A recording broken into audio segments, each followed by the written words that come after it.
আসসালামু আলাইকুম। Home tutor চ্যানেলে সকলকে স্বাগতম। অনেক দিন পর আজকে আমি আবার আপনাদের সামনে হাজির। আজকে করব আমি ঢাকা বোর্ড 2024-এর সেট ও ফাংশনের অঙ্ক। যেহেতু সামনে খুব শীঘ্রই আমাদের এসএসসি পরীক্ষার্থীরা রয়েছে 2026 সালে, এই জন্য হচ্ছে আমার আবার নিয়মিত হওয়ার চেষ্টা। আচ্ছা, আজকে যে ঢাকা বোর্ড 2024-এর নিয়ে আমরা বসেছি, সেখানে হচ্ছে আমাদের আছে সার্বিক সেট ইউ সমান সমান x belongs to N such that x বিজোড় সংখ্যা এবং এক্স এর মান হচ্ছে 3 থেকে বড় এবং 15 থেকে ছোট। এ সমান সমান x belongs to N such that 7 less than 7 less than 15, অর্থাৎ এক্স এর মান হচ্ছে 7 থেকে বড় এবং 15 থেকে ছোট। বি এর মান আমাদের কাছে দেওয়া আছে, সি এর মান বলছে 3-এর গুণিতক এবং যা আমার এখানে একটা মিস্টেক হয়েছে, এইখানে এক্স হবে, এইখানে 1 হবে। 1 থেকে বড় এবং 15 থেকে ছোট। কতে যে অঙ্কটা এসেছে, এই অঙ্কটা আমাদের যে বোর্ড প্রশ্নগুলো সেগুলো যদি আমরা বিশ্লেষণ করি তাহলে আমরা দেখতে পাবো যে এটা অনেকবার এসেছে। এবং যারা সায়েন্স নিয়ে পড়াশোনা করে উচ্চতর গণিত তাদের তো প্রচুর আছে। অঙ্কটাতে এফ অফ এ সমান সমান A cube minus 4a square plus 5a plus 2b হলে বি এর মান নির্ণয় করতে বলা হয়েছে যখন এফ অফ মাইনাস 1 ইকুয়াল 0। এটা একটা বহুপদী অঙ্ক এবং অঙ্কটা খুবই সহজ। আমি চেষ্টা করব তোমাদের বোঝানোর। প্রথমে আমরা অঙ্কটা উঠিয়ে নিব।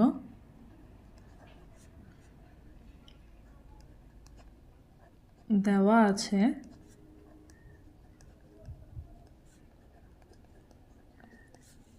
এফ অফ এ সমান A cube minus 4a square plus 5a plus 2b। আমাদের শর্তে যেটা বলা আছে আমরা সেটা উঠাবো, এফ অফ মাইনাস 1 সমান 0। তাহলে প্রশ্ন মতে এফ অফ মাইনাস 1 সমান সমান 0, বা দেখো এইখানে এর পরিবর্তে আমরা বসাচ্ছি -1। তাহলে এই অঙ্কটাতে যত জায়গায় এ আছে তত জায়গায় আমরা -1 বসাবো। আমি আবারও বলি, এইখানে এর পরিবর্তে হচ্ছে -1, তাহলে যত জায়গায় এ আছে তত জায়গায় হবে আমাদের -1। -1 কিউব 4 -1 স্কোয়ার প্লাস 5 -1 প্লাস 2, এটা তো এ নয়, তাই এটাতে আমরা কোনো মান বসাবো না, ইকুয়াল দিয়ে দিব 0। আমরা চাইলে ক্যালকুলেটরে একবারে হচ্ছে যেটাতে হচ্ছে আমাদের বি মান নেই সেটা রেখে একবারে করে ফেলবো। আবার আমরা চাইলে ভেঙে ভেঙেও করতে পারবো, যেমন -1-এর উপর কিউব দিলে -1, এইখানে আসবে -4 ইন্টু 1 প্লাসে মাইনাসে -5 প্লাস 2b।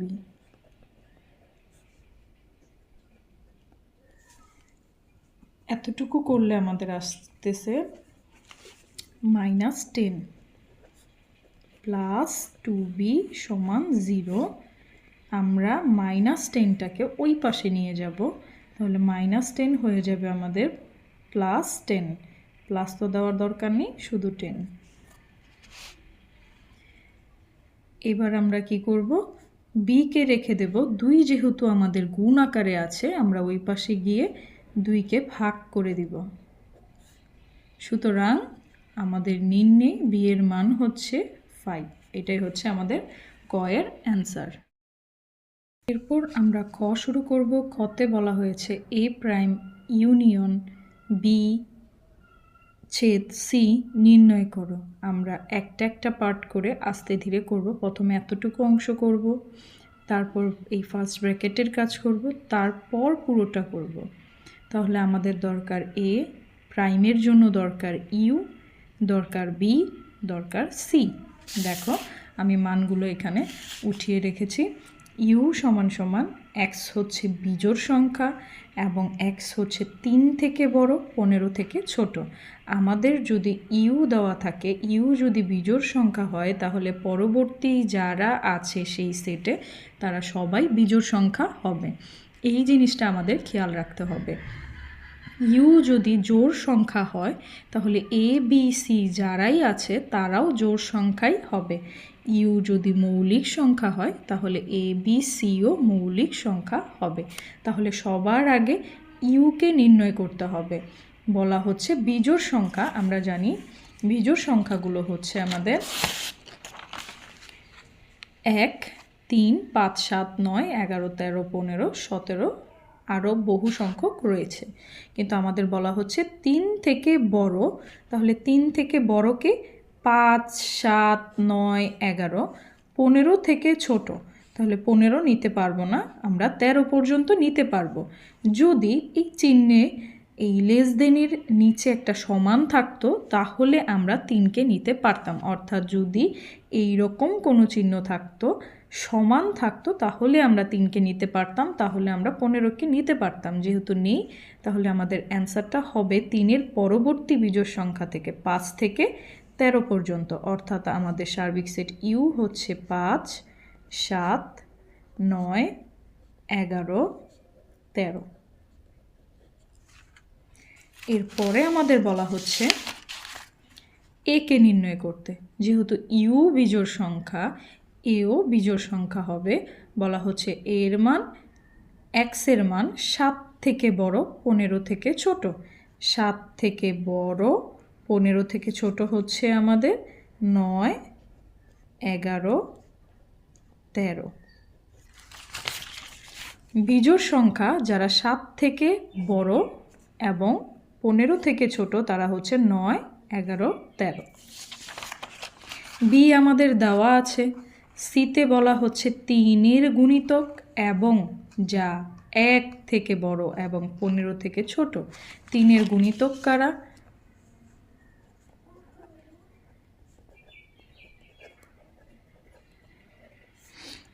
3 একে 3, 3 দুগুণে 6, 3 তিরিকে 9, 3 চারে 12, 3 পাঁচে 15, 3 6, 18, আরও বহু সংখ্যক আছে।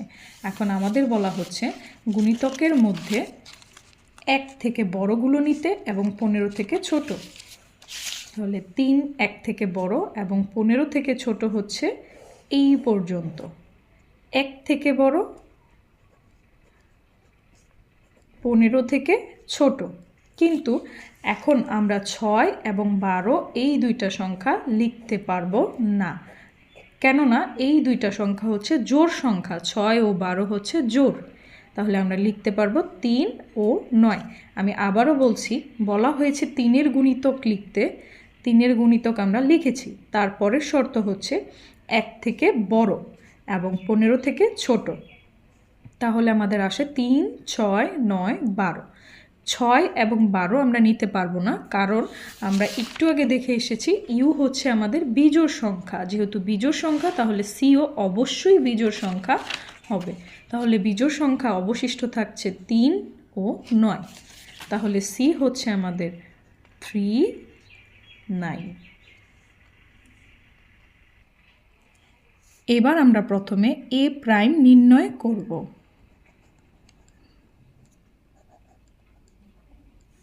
এ প্রাইম মানে হচ্ছে, এ প্রাইম থাকার মানে হচ্ছে ইউ যেটা আমাদের সার্বিক সেট ছিল, সেই ইউ থেকে একে বাদ দেওয়া। ইউ আমরা কত কত পেয়েছিলাম? 5, 7, 9, 11, 13। তার থেকে একে বাদ দেওয়া। এ আমরা কত কত পেয়েছি?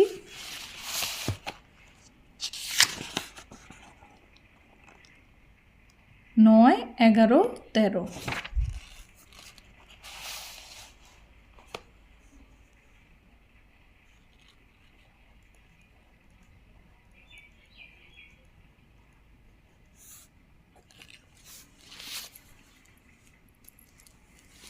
নয়, 11, 13 যদি আমরা বাদ দেই তাহলে আমাদের কাছে থাকবে 5, 7। এরপর আমরা পরবর্তী অংশ করব, সেটা হচ্ছে বি ছেদ সি।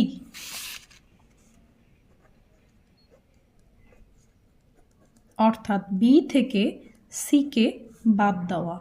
বি এর মান আমাদের দেওয়া আছে 3, 5, 11, 13।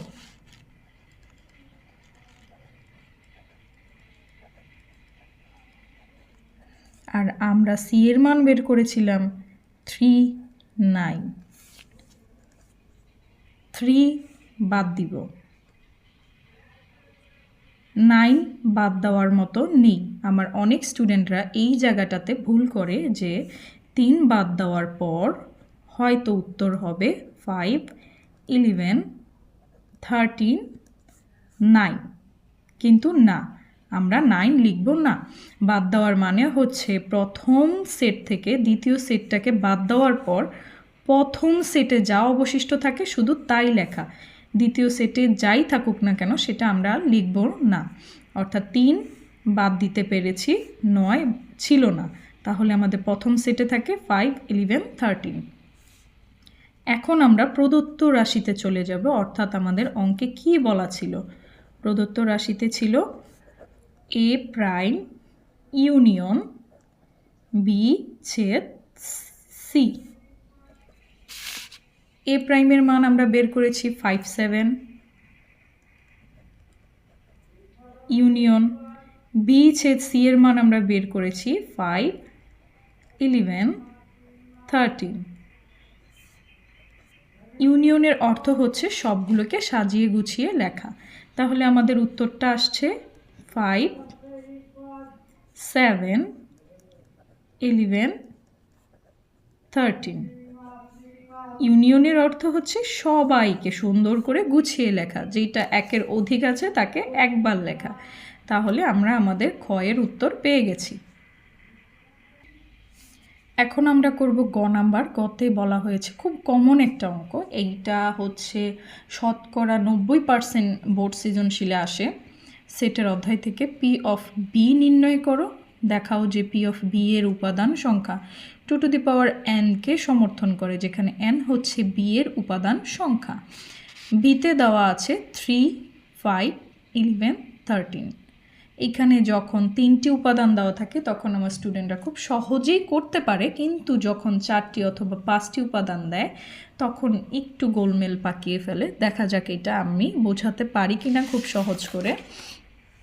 আমি উঠিয়েছি বি সমান সমান 3, 5, 11, 13।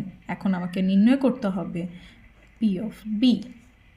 আমি বলবো প্রথমে তোমরা একটি একটি করে আলাদা আলাদা করে বসাও, যেমন 3, 5, 11, 13।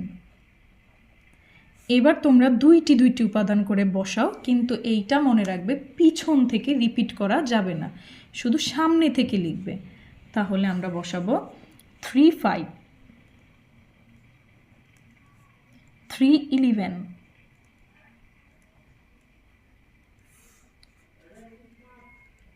3, 13।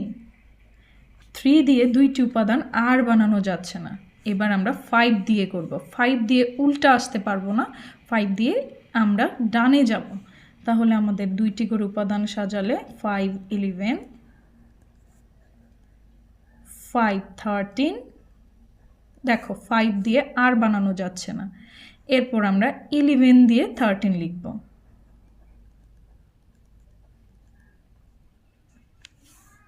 আমাদের 11 ছাড়া এবার আর দুইটি করে উপাদান আর বানানো যাচ্ছে না। তাহলে প্রথম কাজটা ছিল প্রত্যেককে একবার করে লেখা, এবার প্রত্যেকটি উপাদান ব্যবহার করে দুইটি করে লেখা।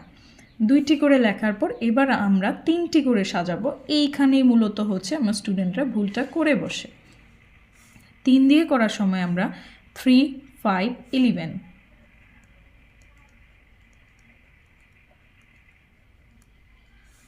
3, 5, 13।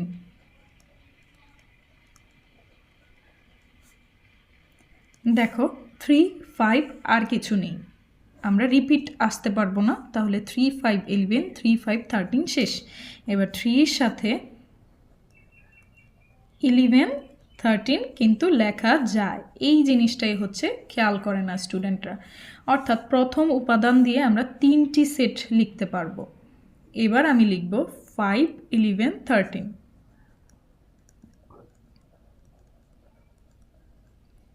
আর কিন্তু 3টি করে উপাদান লেখা যাবে না, অর্থাৎ 11 13 আর নেই উপাদান, তাহলে আমরা লিখে ফেলবো 4টি।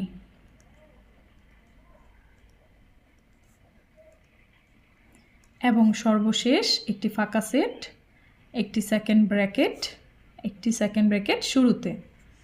এখন দেখো আমরা লিখব, প্রশ্নে ছিল আমাদের বি এর উপাদান সংখ্যা n, এই জিনিসগুলো আমরা সাজাতে পারি না। বি এর উপাদান সংখ্যা n, এটা কিন্তু দেওয়াই আছে, আমরা জাস্ট একটু গুছিয়ে লিখব। বি এর উপাদান সংখ্যা n। দেখো বি এর উপাদান কয়টি? 1 2 3 4। তাহলে পি অফ বি এর উপাদান সংখ্যা কয়টি আসতেছে? 1 2 3 4 5 6 7 8 9 10 11 12 13 14 15 16, এই ফাঁকা সেট সহ 16। সব সময় এইখানে যা থাকবে তাকে 2 টু দি পাওয়ার এই n এর মান দিয়ে দিবে। 2 টু দি পাওয়ার 4 ক্যালকুলেটরে দিয়ে দেখো আসতেছে 16। তাহলে একটু চালাকি করে লিখে ফেলবে 2 টু দি পাওয়ার এই n এর মান, যেন তুমি লিখতে পারো 4 এর জায়গায় n, n এর জায়গায় 4, 4 এর জায়গায় n। আমাদের শর্তে বলা হয়েছিল দেখাও যে পি অফ বি নির্ণয় করো এবং দেখাও যে পি অফ বি এর উপাদান সংখ্যা 2 টু দি পাওয়ার n কে সমর্থন করে। দেখো পি অফ বি এর উপাদান সংখ্যা 2 টু দি পাওয়ার n। শুট। আশা করি তোমরা এই অঙ্কটা বুঝতে পেরেছো, এটা খুবই গুরুত্বপূর্ণ একটা সৃজনশীল ছিল। যদি এরপরও কোথায় সমস্যা হয় আমাকে কমেন্ট করে অবশ্যই জানিয়ে দিবে, এবং কোন কোন বোর্ড তোমরা আরও শিখতে চাও সেটা আমাকে জানিয়ে দিবে। আসসালামু আলাইকুম।